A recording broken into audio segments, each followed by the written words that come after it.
Jā. Bet tā ir īsta roze. Pamanīja, kas tur jocīgs ir? Bērni, pamanījāt, kas te ir? Divas krāsas. Jā, rozītē ir divas krāsas, bet kā tu to dabūji? Pat tiešām redziet, cik interesanti. Ir viena puse ir sarkana, otra puse ir zila. Gribat iemācīties, kā mājās var uztaisīt šādas puķis? Jā!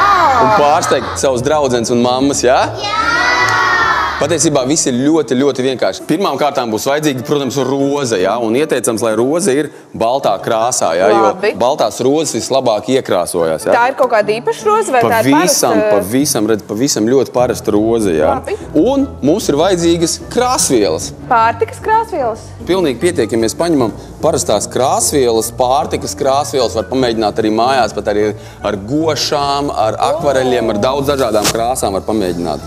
Labi. Un tad, lai dabūtu divas krāsiņas, vajag paņemt nazīti, var pārgriezt rozīti uzmanīgi uz pusēm, lēnām, uzmanīgi. Kādu centimetru, divas? Vairāk. Mums vajag iegriezt aptuveni 5–7 centimetrus. Apmēram tādu gabaliņu. Jā, redzi? Un tad mēs, skaties, viņus sadalam uz pusēm. Un ieliekam iekšā krāsainajās mēģinītēs, redzi? Un tad tā rozīne, viņi kaut kur vajag atstutēt, lai viņi nekrīt. Pa kātiņiem līdz lapiņiem tā krāsa? Jā. Un kātiņš paliks zaļš?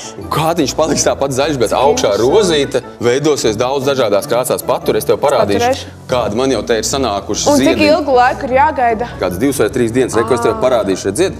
Te es esmu pilnīgi zilā krāsā ielicis iekšā baltu rozīti. Skaisti. Un skaties, un šeit, redzi, šeit es 4 krāsās, es sagriezu kātiņu, redzi? 4 daļās, 1, 2, 3, 4. Sarkans, dzeltens, zils un zaļš.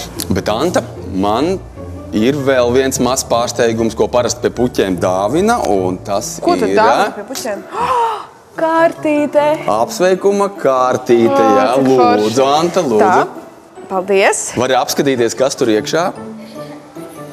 Kas tas ir? Paul, tu pats to zīmēji? Jā, es pats to zīmēju. Var redzēt, vai ne, bērni? Jā, bet tā jau nav parasta kartīte. Tā ir kartīte ar brīnumiņu. Gribat redzēt brīnumu? Jā. Skatieties, es tagad paņemšu mazu liesmiņu un tagad apskatīsimies, kas notiks ar kartīti, ja mēs viņai uzlaidīsim virsū siltumu. Wow. Skatieties. Skaties, redzējiet! Bučas Valentīna dienā. Slepenais Valentīna dienas ziņojums, vai ne? Gribi es tev iemācīšu? Gribat iemācīsimies, kā tā var uztaisīt? Jā, kā tu izdarīji? Parādīsi? Jā, lai mēs uztaisītu tādu slepeno ziņojumu, es te sagatavoju mazu jums piemēru. Mēs varam paņemt jebkādu flomasteri, zīmuli, un mēs, teiksim, uzrakstīsim. Jā, un mēs uzrakstīsim, pieņemsim. Čau! Antā! Lai mēs to aizklātu, ir īpašas pildspalvas, ko var īstenībā arī nopirkt jebkurā veikalā. Ir tādas pildspalvas, kurām pazūd krāsa, ja viņām liek virsū siltumi. Labi, ja? labi. Un tagad pamēģināsim to visu aizķēpāt.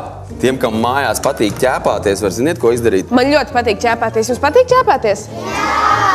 Skaties, var izņemt ārā kodoliņu. Un skaties, mēs viņām noņemsim nost vienu pusīti. Noņemsim nost otru galiņu. Tagad iztecēs ārā tā tinte? Jā, un tagad mēs varam to tinti uzlaist virsū, lai viņš viss noķēpātos. Skatieties, redzi? Te var rīktīgi aizķēpāt. Superīgi. Nu, re, kurš grib palaist liesu virs mums? Nu. Jā. Redzi, kā pazūd tinte?